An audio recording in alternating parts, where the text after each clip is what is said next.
Hello students, welcome back to my channel. Today we are going to read through the end part of your prose chapter Fritz. So let us get started. In our last class we had stopped at page 19 of your textbook where we had seen that our narrator Shankar noticed that Joyanto was deeply distressed about something.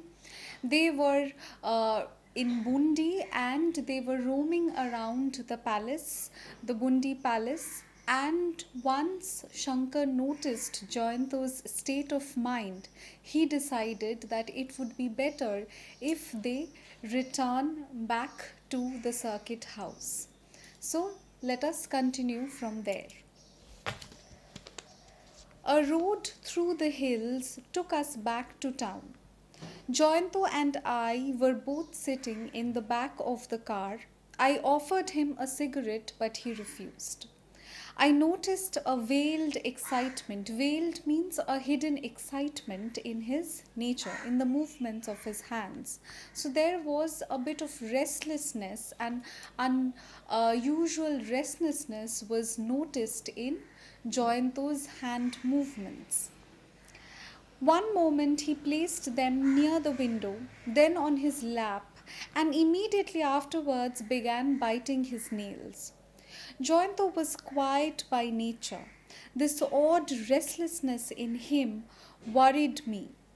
So Joyanto had been acting quite strange since the time they had arrived at Bundi.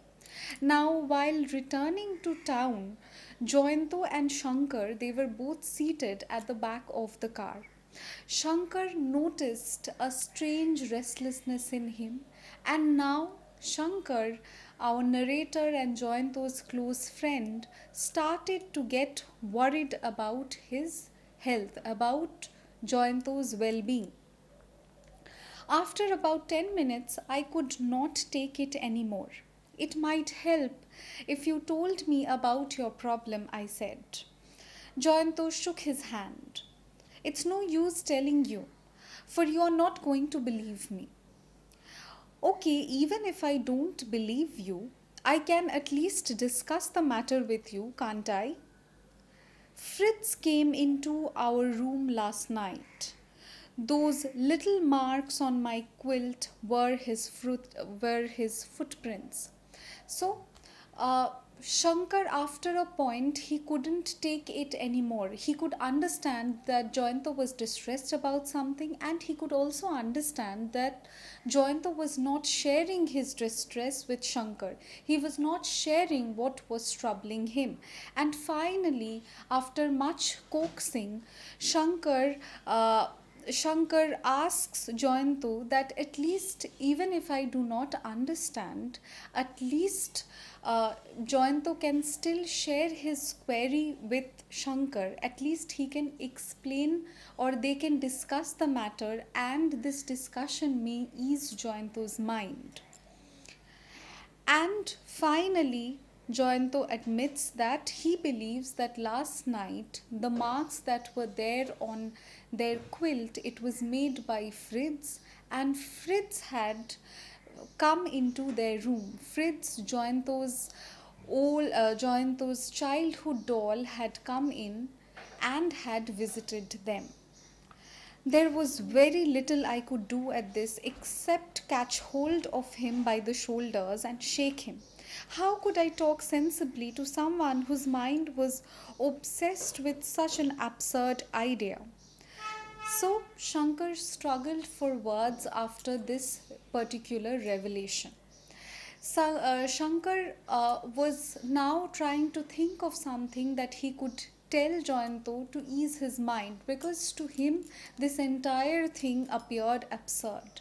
Shankar felt that Joyanto somehow was drifting away from all sorts of logic and reasonable thinking.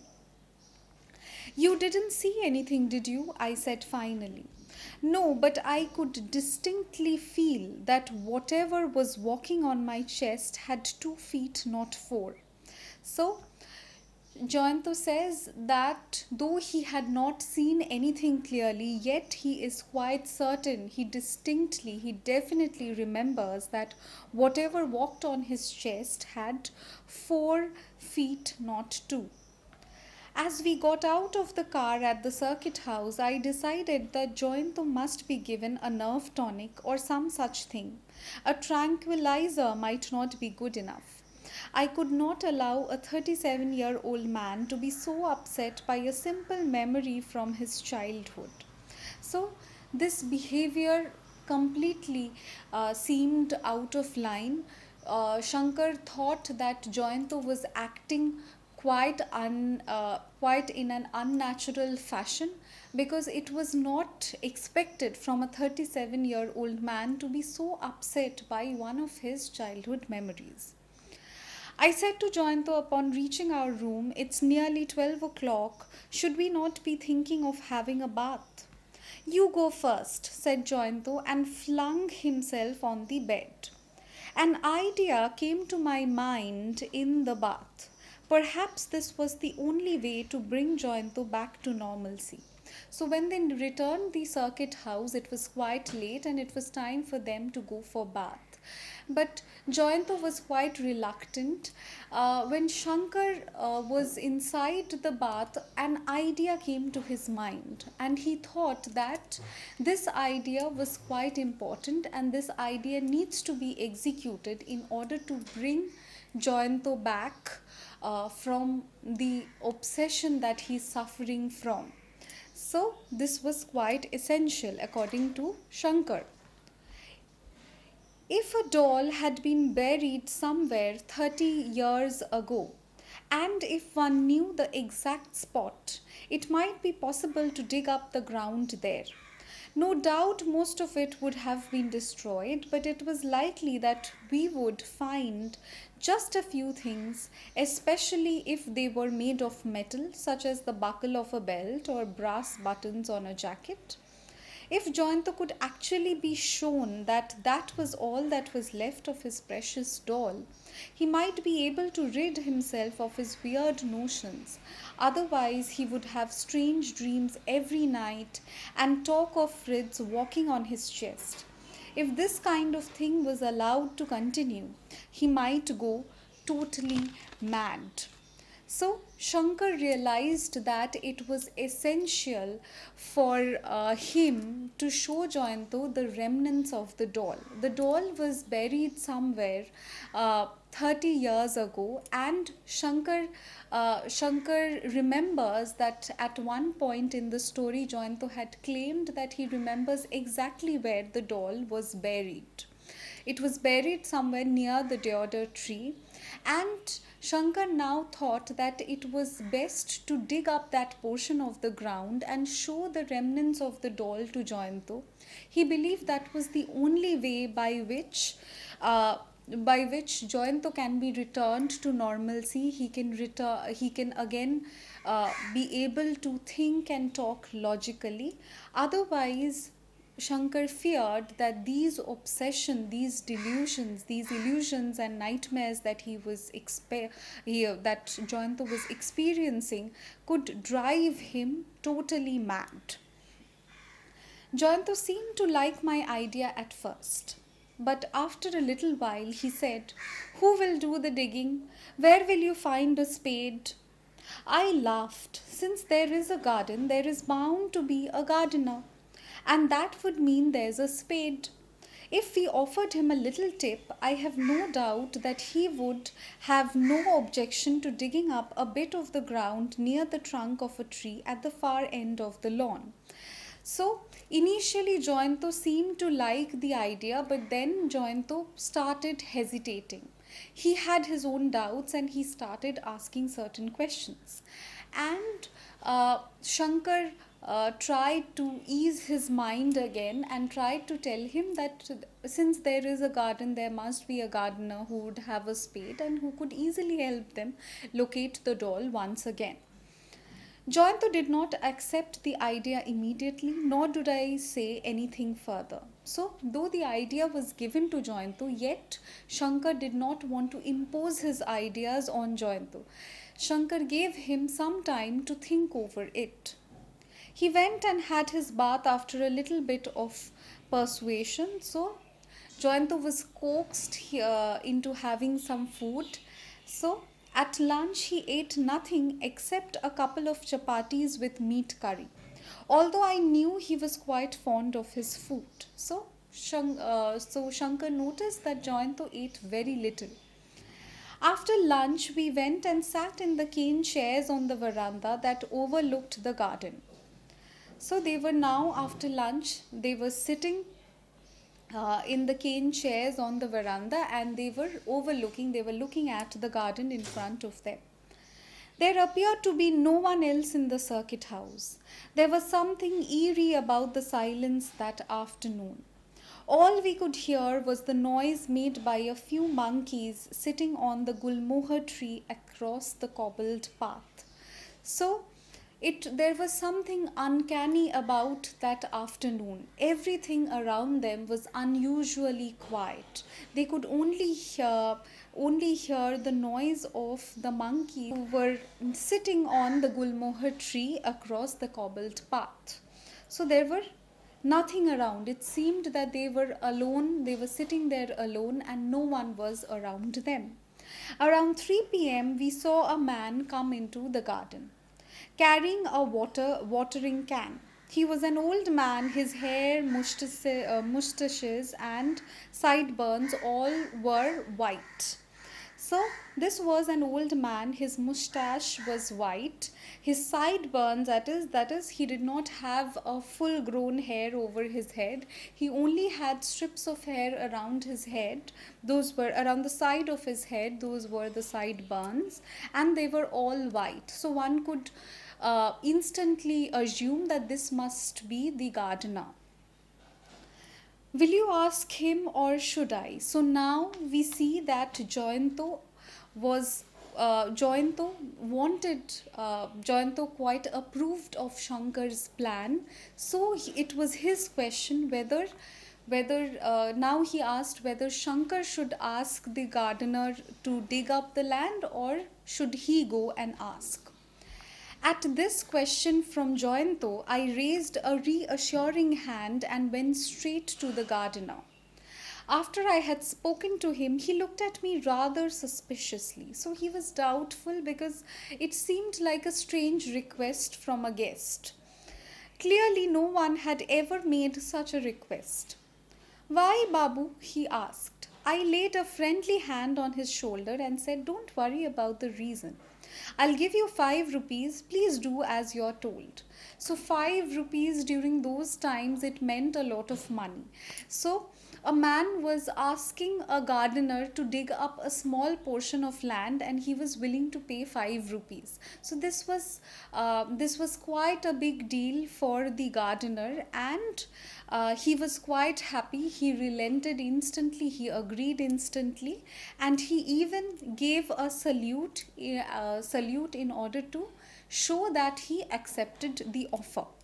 He relented means he accepted the offer instantly, going so far as to give me a salute accompanied by a broad grin.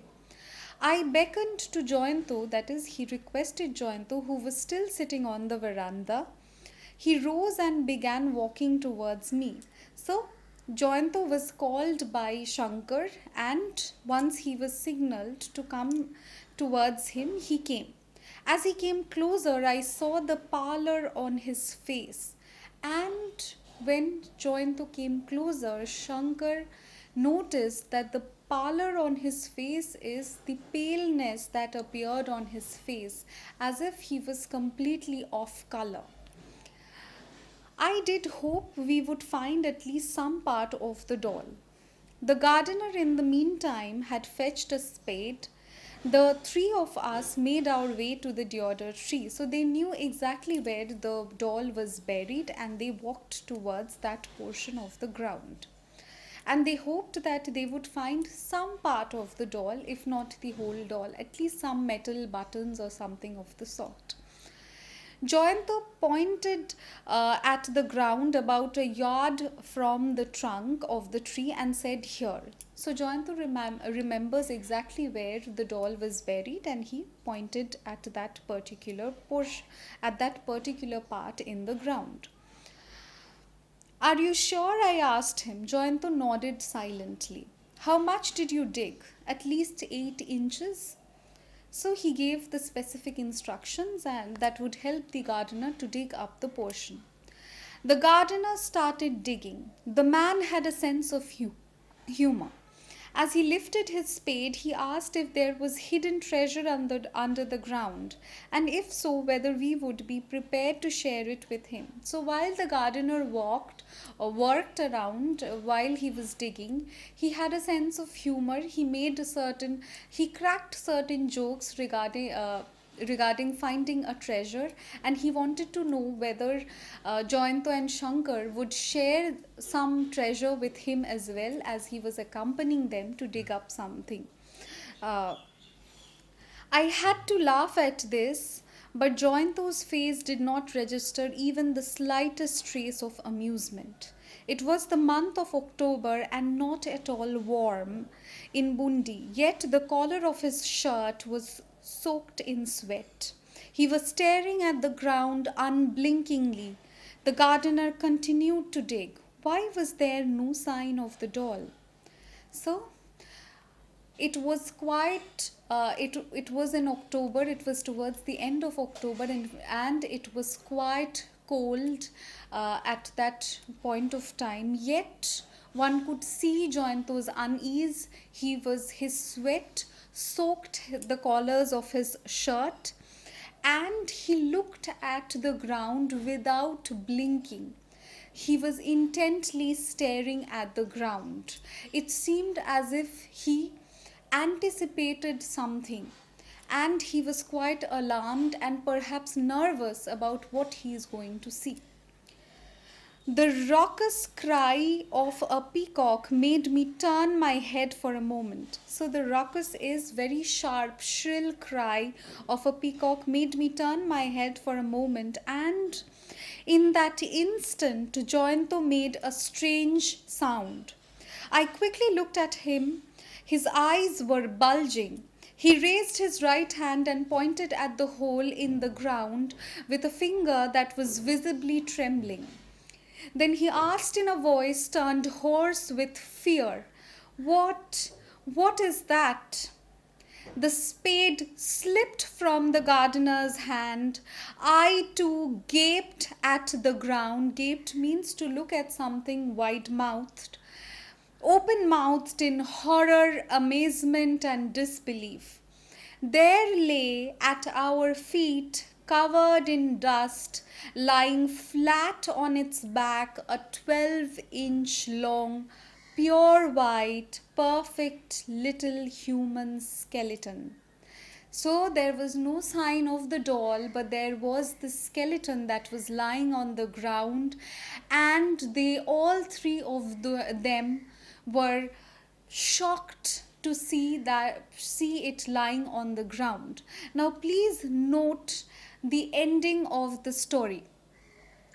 At the beginning of this particular story, when I was introducing the topic to you all, I had mentioned that Satyajit Ray was greatly influenced by Tagore's aesthetics and his creative his creativity. And we have seen that even in Ray's work we find echoes of Tagore's work and his philosophy about art.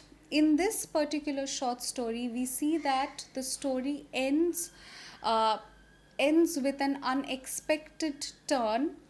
It leaves the readers with a lot of questions, and it also allows free speculation because this ending is open. There is an open ending that we find. So it allows readers to speculate about what happens next. Right? So This is important to note because you often get questions from this part of the story that comment on the ending of the story. So you will definitely mention that the open ending nature of the story allows readers to speculate about what happens next. And Tagore, in his definition of a short story, had also mentioned that an ideal short story would always end in an unexpected manner, and the content of the story would linger on with the readers. So here we find Satyajit Ray follows a similar principle, and that is how he ends his short story. I hope this is helpful. I hope you liked the ending of the story and the portion that we have discussed today. If you have any doubts, if you want any other clarification, please write it in your comment section. If you like my work, please like and subscribe my channel. Thank you. I'll again meet you in the next video. Thank you.